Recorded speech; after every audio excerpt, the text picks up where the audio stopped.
Oi, pessoal. Hoje nós vamos falar sobre população, amostra e amostragem. É a primeira parte dessa aula e vamos ter a parte 2 na sequência. Então, vocês devem assistir os dois vídeos para complementar este conteúdo. Primeiro aqui eu trago essa figura aqui do Barbeta, que vem etapas usuais de uma pesquisa empírica. Você tem aqui a metodologia de estudo. Deixa eu pegar aqui só o apontador. Tem a metodologia de estudo e tem a metodologia estatística. Aí, a metodologia do estudo está na questão da definição do problema e objetivos, planejamento da pesquisa, execução e as conclusões. E a estatística, né, a metodologia estatística entra na parte do planejamento da pesquisa também, execução, análise dos dados, né, também aqui a questão dos dados, e resultados. E elas também se entrelaçam, né? Tem essa questão simultânea. E essa metodologia estatística também, ela dá um suporte à metodologia do estudo para a tomada tomada de decisões, né? Análise de resultados. Aqui, né? A importância de uma boa coleta de dados. A qualidade dos dados, a qualidade da tomada de decisões estará diretamente influenciada por uma boa coleta de dados. E, via de regra, bons dados significam um bom reflexo da verdade. Então, se você parte sua análise de dados que são duvidosos, tendenciosos, falhos, né, a coleta falha, então aqueles seus resultados estão comprometidos, né? Então, o ideal é trabalhar bem nessa parte de coleta de dados, para que, quando você for analisar seus resultados, eles expressem a realidade. Aqui é essa definição, né, de a população e amostra. População é o conjunto de elementos sobre o qual se quer obter a informação, e amostra é todo subconjunto de elementos retirados da população para obter a informação desejada. Então, a população é o todo, o conjunto, né, e a amostra é uma parte desse conjunto. Nem sempre é possível estudar toda a população de interesse. Nesses casos, a amostragem é a mais adequada. Se você pode estudar toda a população de interesse, melhor ainda. Mas se não é possível, a amostra está aí para isso, para você, dentro da sua população, você tirar uma parte dela, uma amostra, que seja representativa, que você possa fazer inferências da amostra para a população. Principais tipos de pesquisa. Nós temos os censos, que coleta informações sobre todas as unidades da população, e as pesquisas por amostra, coleta informações sobre uma parte da população, ou seja, a amostra. Bom, onde se aplica o censo? Quando a população é pequena, quando você tem poucos participantes da população, poucas unidades dentro da população, você faz um censo, que é mais conveniente do que você já é pequena, aí você vai tirar uma amostra. Então, você usa um censo. Quando as variáveis são fáceis de ser medidas ou observadas, e quando necessitamos resultados exatos. Por exemplo, na eleição, aqui no Brasil, a gente faz um censo, né? Um censo para saber a opinião da população. O censo do IBGE, a gente precisa dessas informações com exatidão para poder elaborar as políticas públicas. Então, nesses casos, embora que a população seja grande, né, o censo, as informações têm que ser precisas. Aqui nós temos exemplos do censo demográfico, né? Escolar, agropecuário, eleições, são exemplos no qual você consulta toda a população na qual você deseja ter informação. E aqui a amostragem é uma definição mais elaborada. A amostragem consiste em selecionar parte de uma população para observar, de modo que seja possível estimar alguma característica sobre toda a população, né? O Steve K. Thompson, ele falou isso. Então, você quer usar a amostragem para você poder falar, é, inferir algo sobre a população que ela tem origem. Aqui, a amostragem, né, você busca conhecer a população a partir de uma amostra. Essa é a definição. Você quer conhecer a população a partir de uma amostra desta população.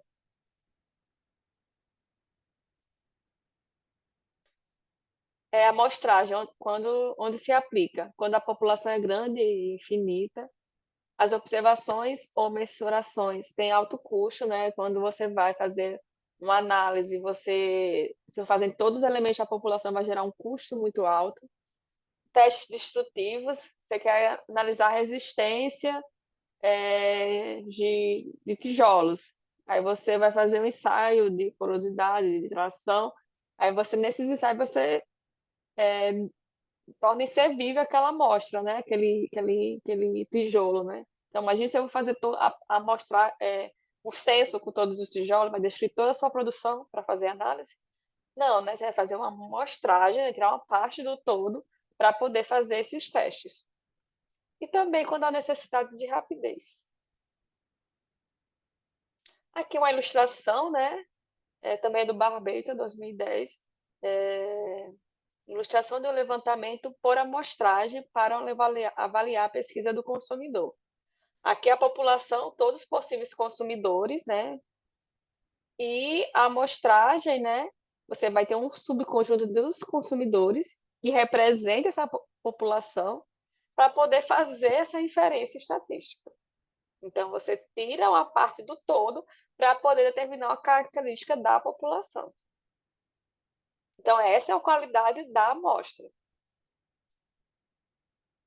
Aqui são os exemplos: Pesquisa Nacional por Amostra de Domicílios, PNAD, e suplementos, Pesquisa Mensal de Emprego, PME, Pesquisa Anual de Comércio, PAC, Índice Nacional de Preço ao Consumidor, INPC.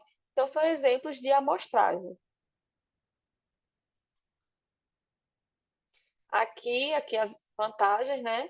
No censo, as informações requeridas para pequenas áreas geográficas ou classificação muito detalhada, quando você quer essas informações, permite a construção de cadastro e fornece informações completas sobre a população-alvo. Então, você é mais precisa, né, sobre as informações da população. É, a amostragem, custo menor, velocidade maior, precisão controlada. Você consegue também medir. Se ela for bem feita, a amostragem, ela representa bem a população. A questão do censo é inferência dedutiva e a amostra é inferência indutiva. O censo é dedutiva porque a partir do todo, do geral, você vai para o caso particular. Já a amostragem é o contrário. A partir do caso particular, você vai deduzir para o todo. Então, essa é uma característica que a amostra deve ter ou deveria, né? Ser uma característica que o pesquisador procura ter na sua amostra. Aqui são alguns exemplos. Aqui um objetivo de uma pesquisa. Um pesquisador deseja estudar as principais causas da mortalidade de pacientes com Covid em Mossoró nos anos de 2020 a 2022, né, que foi, né, onde teve esse auge, né? Então, o objetivo da pesquisa é esse. Então, a população alvo seriam os pacientes que faleceram de Covid em Mossoró nesse período. Então, porque eu quero avaliar as causas da mortalidade. Então, você tem que ter, seu objetivo tem que estar casado com a sua população-alvo. Aqui outro exemplo. Um pesquisador deseja estudar o lucro das empresas da agroindústria nordestina nos últimos 10 anos. Então, ele tem que investigar as empresas do ramo de agroindústria no Nordeste, né? Então, tem que estar alinhado. Aí eu quero fazer a pesquisa sobre as empresas do Brasil, da agroindústria do Brasil, e só pesquiso empresas do Nordeste, meu objetivo não está casado com a população-alvo. Então, eu tenho que alinhar esses dois. Nesse caso, nesse exemplo aqui, eu quero pesquisar empresas do ramo da agroindústria no Nordeste e minha população-alvo seria empresa desse ramo no Nordeste também. Aqui, um pesquisador deseja estudar o perfil de estudantes de graduação em Mossoró nos últimos 10 anos, que botou um Szinho. Então, eu vou estudar estudantes de graduação em Mossoró nos últimos 10 anos. Aí, Mossoró tem 3 universidades. Acho que são 3, né? Universidades. Pelo menos eu lembro das 3 aqui, né? Na minha cabeça, as maiores. Então, você não basta pegar uma só. Você quer analisar os alunos de graduação, você tem que pegar nas instituições que representam a cidade, né? Aqui é o vocabulário estatístico. Aí eu tenho a população, né? Seria todos esses elementos, né? Então, aqui seria, nesse caso aqui, está apontando para o elemento da população. Aqui a amostra, né? Que eu peguei esses quadros aqui para compor minha amostra. Aí eu tenho o elemento da população, né? Que seria esse daqui. A unidade amostral, aqui eu selecionei de fato para compor a amostra. Então, seria esses termos, né? População todo, aqui um elemento da população, nesse caso, esse elemento da população ele não está compondo a amostra, mas aqui eu tenho um elemento da população e também ele é unidade amostral, porque além desse elemento da população, ele está compondo a minha amostra. Nesse caso aqui, ele é um elemento da população, mas não é uma unidade amostral. Vamos para mais exemplos para ficar mais claro isso? Ó, unidade amostral, um elemento que é efetivamente selecionado para compor a amostra. Unidade observacional, ou elementos da população que fornecem uma determinada resposta ou respostas. Variável, característica de interesse a ser medida em unidade observacional. Então, na amostra, você vai ter a unidade amostral e a observacional. Nem sempre as duas são iguais. A gente vai dar alguns exemplos aqui. E nessas unidades observacional, você vai querer medir alguma característica ou ter informação sobre essa característica. Aqui a observação, né? A unidade amostral não precisa ser igual à unidade observacional. Aí qual é a diferença entre unidade amostral e unidade observacional? Aqui tem um exemplo. Na PNAD, que seria a pesquisa anual realizada pelo IBGE para estudar o perfil dos residentes em domicílios, as unidades amostrais seriam os domicílios. Então, ali eu vou sortear os domicílios que vão compor a minha amostra.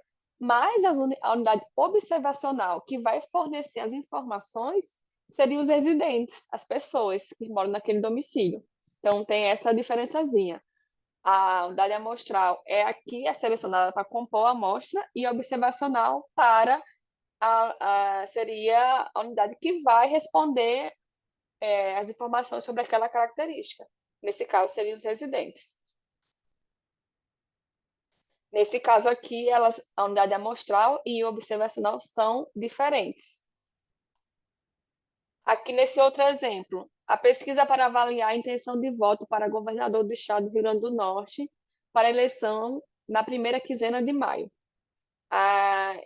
em que as unidades amostradas são leitores de Natal. Aí, nesse caso, as unidades observacionais e amostrais são iguais. Você vai sortear, né, vai compor a sua amostragem os eleitores e quem vai responder, né, quem vai responder sobre aquela questão vai ser os próprios eleitores. Então, nesse caso, são iguais. Então, você tem, é um pouco diferente na questão da pesquisa dos domicílios. Você vai usar o domicílio para compor a sua amostra, mas quem vai responder vai ser o residente. Aqui o erro amostral é inerente ao processo de estudar uma parte para generalizar para o todo, que seria aquela questão da indução, né? Calculável para alguns métodos de amostragem. E o erro não amostral, ele faz parte de tanto do censo quanto da amostra, que é um erro de digitação, erro de cobertura, erro de registro de informação, não resposta, problemas com instrumentos de coleta. Então, aqui tem que ter cuidado nessas questões para tentar minimizar esse erro não amostral, né? Então, esse é algo que é controlável. Então, se puder ter um cuidado maior nesses elementos, é bem interessante. Erro amostral, ela está presente só em pesquisas por amostragem, né? Já no erro não amostral, elas tanto podem estar na amostragem quanto nos censos, como eu comentei anteriormente. Aqui mais um pouquinho do vocabulário estatístico que a gente vai usar aqui nessa parte. Parâmetro é o valor numérico da população que seria obtido usando todas as unidades da população. Por exemplo, na eleição, né, a proporção de eleitores que votaram em um determinado candidato no dia da eleição, né, quando sai o resultado lá no final do dia da eleição. Aí a gente sabe a proporção que votou nesse candidato A, B e C, aí você consegue. Então, isso seria um parâmetro. A estatística, o valor numérico da amostra que seria obtido usando todas as unidades da amostra. Então, é similar ao parâmetro, só que, né, seria para a amostra.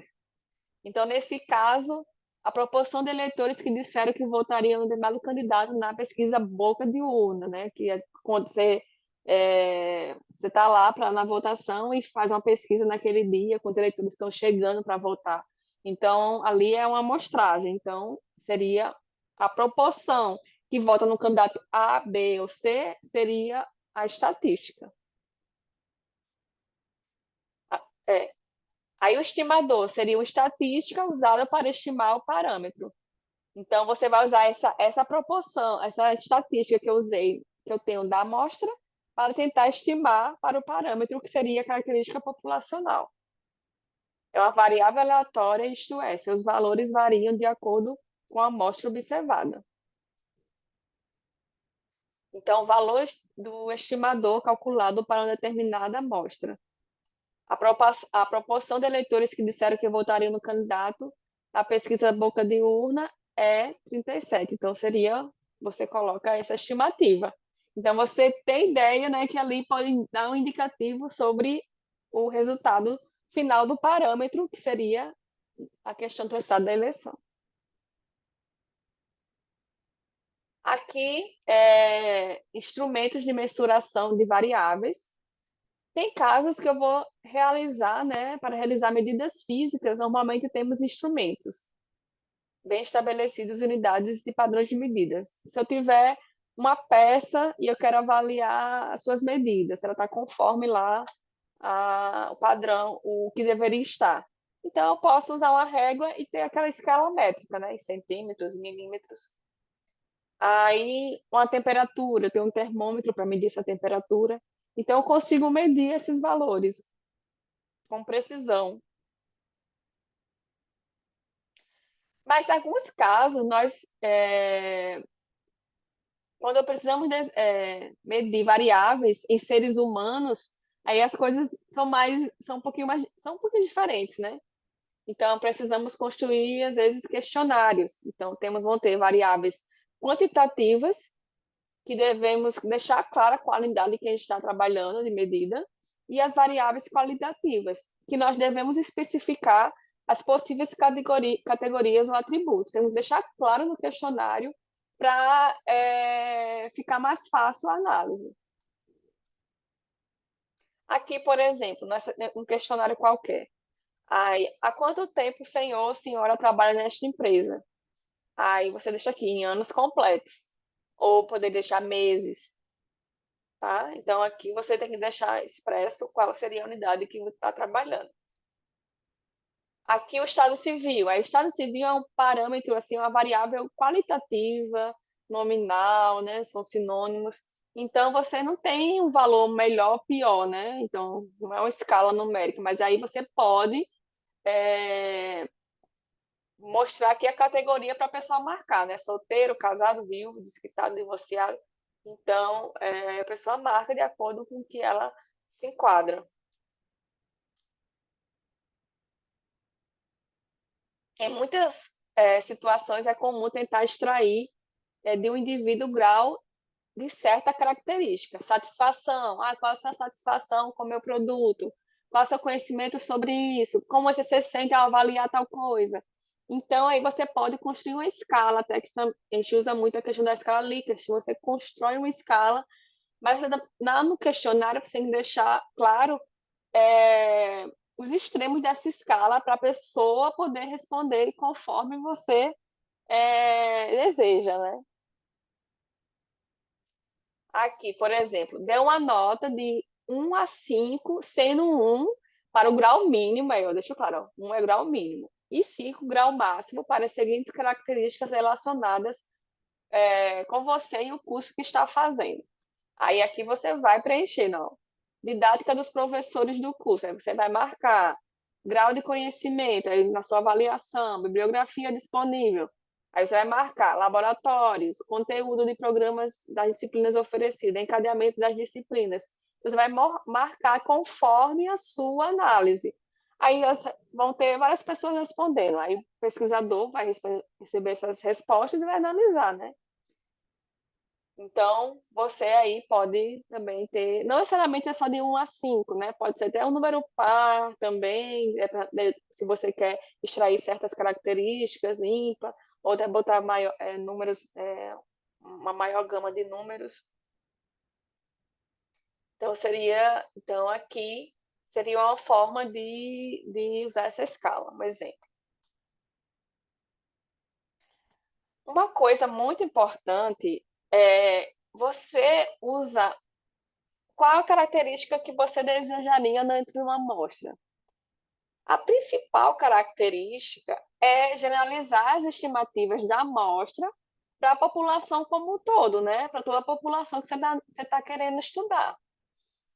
E a imparcialidade, o menor erro amostral possível, dado o custo de tempo e restrições operacionais, e a capacidade de medir a precisão das estimativas, né? Que seria para estimar os parâmetros populacionais. Então, assim, é uma característica importante essa questão da indução, né? De você, a partir da amostra, conseguir ter informações da população. Então, se você quer isso, você tem que usar um tipo de amostragem que forneça essa característica. Porque tem amostras que você só vai conseguir ter aquela análise para aquele próprio grupo que você fez o estudo. Porque você não fez uma amostragem probabilística, que isso é um termo que a gente vai usar aqui.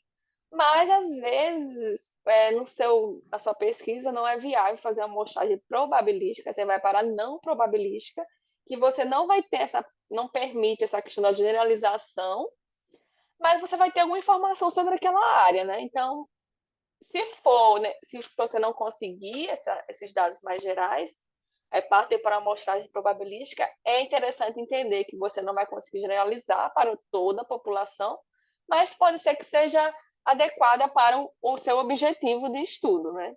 Mas eu vou comentar aqui as duas para vocês terem a noção do que seria cada uma delas. Na amostragem probabilística, cada unidade da população tem a probabilidade positiva de ser incluída na amostra, e esta probabilidade pode ser calculada. Então, os elementos da população, né, qualquer um elemento pode participar da amostra. Já na não probabilística, alguns ou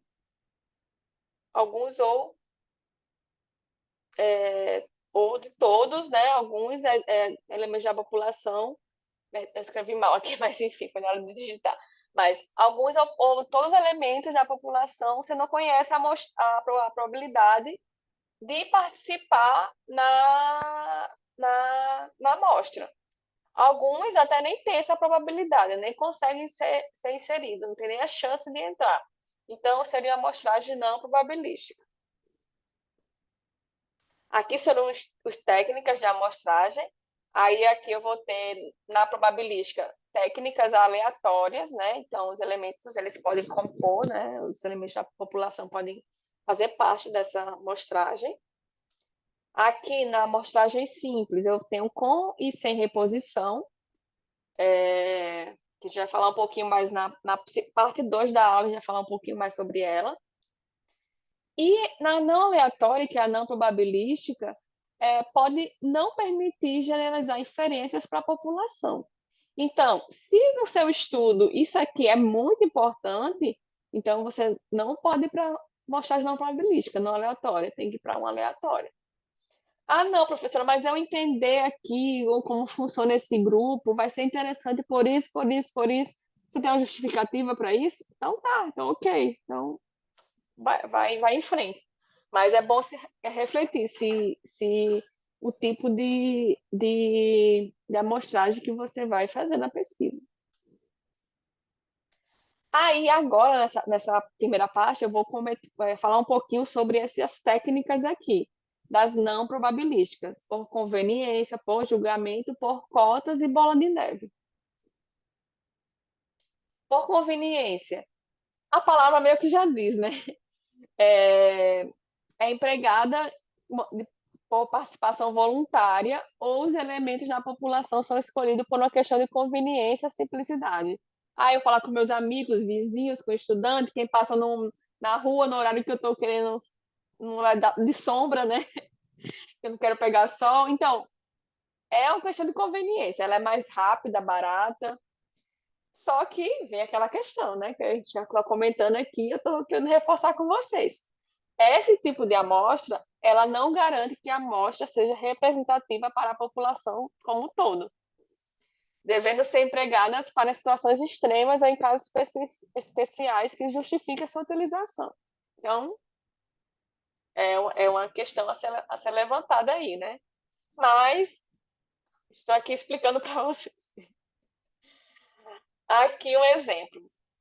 Um pesquisador deseja estudar o comportamento do consumidor em relação a determinada marca e, para isso, desenvolve um plano de amostragem. O plano de amostragem, a coleta dos dados é feita por meio de entrevistas com os amigos, vizinhos e colegas de trabalho. Isso representa uma amostragem por conveniência, uma vez que essa amostra não é representativa da população.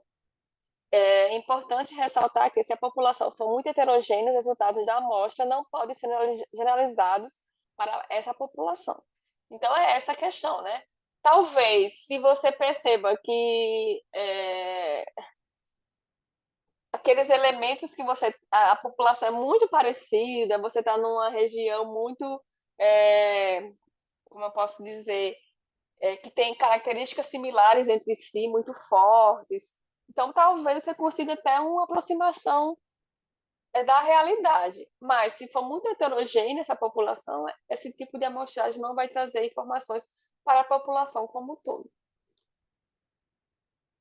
Por julgamento, né? É a amostragem por julgamento intencional, é a amostra escolhida segundo a opinião e julgamento prévio do especialista. Seu risco é decorrente de um possível equívoco por parte do pesquisador no seu pré-julgamento. Então, tem a parcialidade, né? Assim, a questão que às vezes a gente preza muito no estudo quantitativo é a imparcialidade do pesquisador.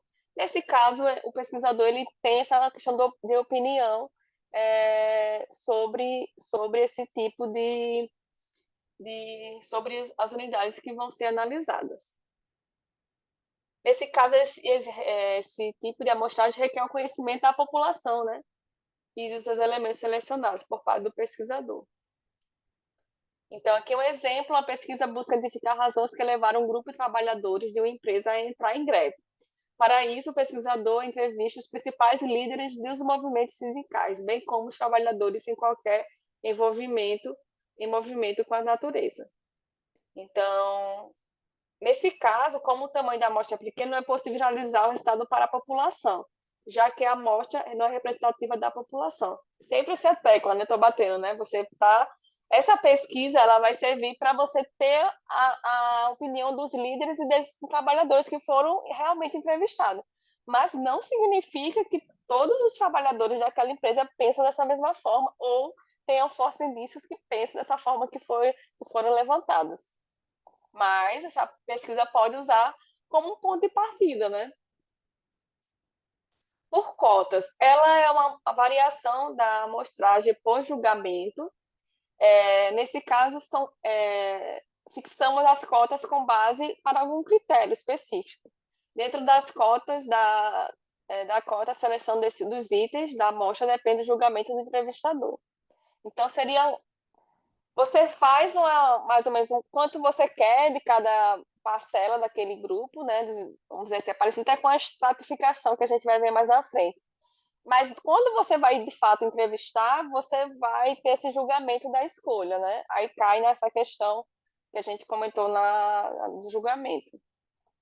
A amostragem por qual também pode ser considerada uma versão não probabilística da amostragem estratificada, que a gente vai ver na sequência, que você vai dividir em estratos, é um tipo de amostragem probabilística. Aqui, né, os passos, né, são 3 passos. Selecionamos as variáveis de controle ou as características da população consideradas relevantes para o estudo em questão. Determinamos a proporção para cada uma das categorias relevantes. Dimensionamos as cotas, número de pessoas a serem entrevistadas que possuem as características determinadas. Aqui seriam esses passos.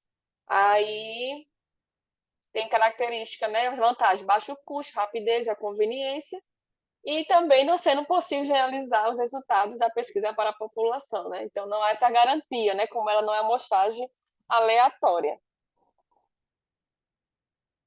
Aqui um exemplo, tem uma eleição, eu quero saber a opinião pública para a eleição de prefeito, num município com 14.253 eleitores.